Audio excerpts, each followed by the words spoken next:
only got one. Sorry, that's it. Next question, Ken. You have a question. You get back.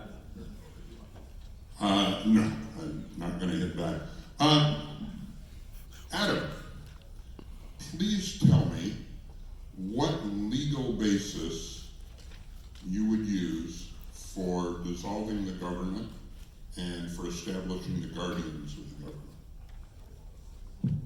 I'm so glad I don't have a microphone.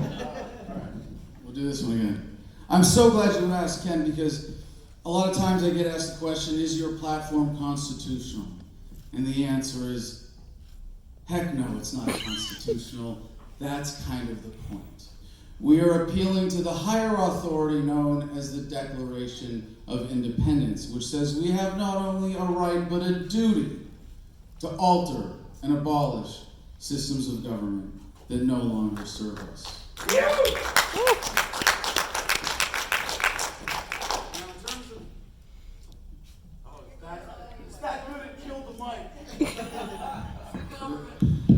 He can take a bit more time. All right. It's central to his thing. Go ahead. Okay.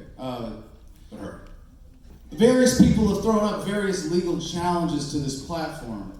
But the reason we're doing it this way, turning the presidential election into a referendum on whether or not the federal government should exist, should be allowed to continue to exist, is that when the American people decisively say we're going to put our foot down, we're not going to put up with this crap anymore, nobody in a suit in Washington, D. is going to stand in our way. And if you say that I can't do this, what you're really saying is that the American people can't do this, and I disagree. Kim Ruff, ask a question. We can do 60 seconds on the answers instead of 30. Let's ask a question. Okay. My question is actually for Vermin, but it's not intended to be combative at all. It's really more just to give you a springboard to talk about it.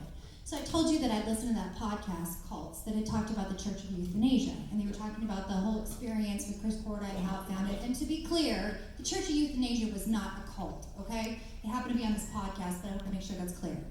One of the things that happened was when you guys went on Jerry Springer, it was like you, Chris Porta, and another founding member.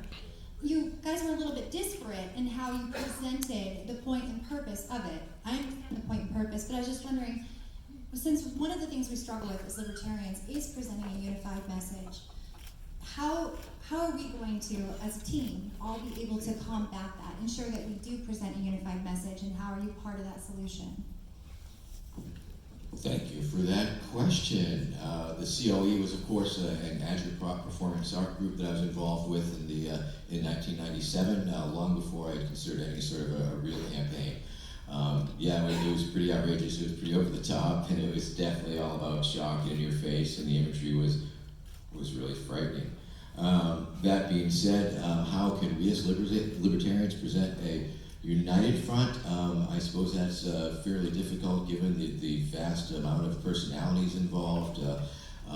But other than sticking to the talking points and focusing on the Libertarian Party platform, which is a thing that I have pledged to do in my campaign, because that is indeed the heart and soul of the Libertarian Party. What is a party but the sum of its platform? So I think as long as we can all stay on topic and make that the topic of conversation, make sure that's where we're at, then we will appear as unified as we can be under the circumstances, given all the varieties of libertarians there are. Thank you, Vermin. Adam Kokesh, questions for any of you?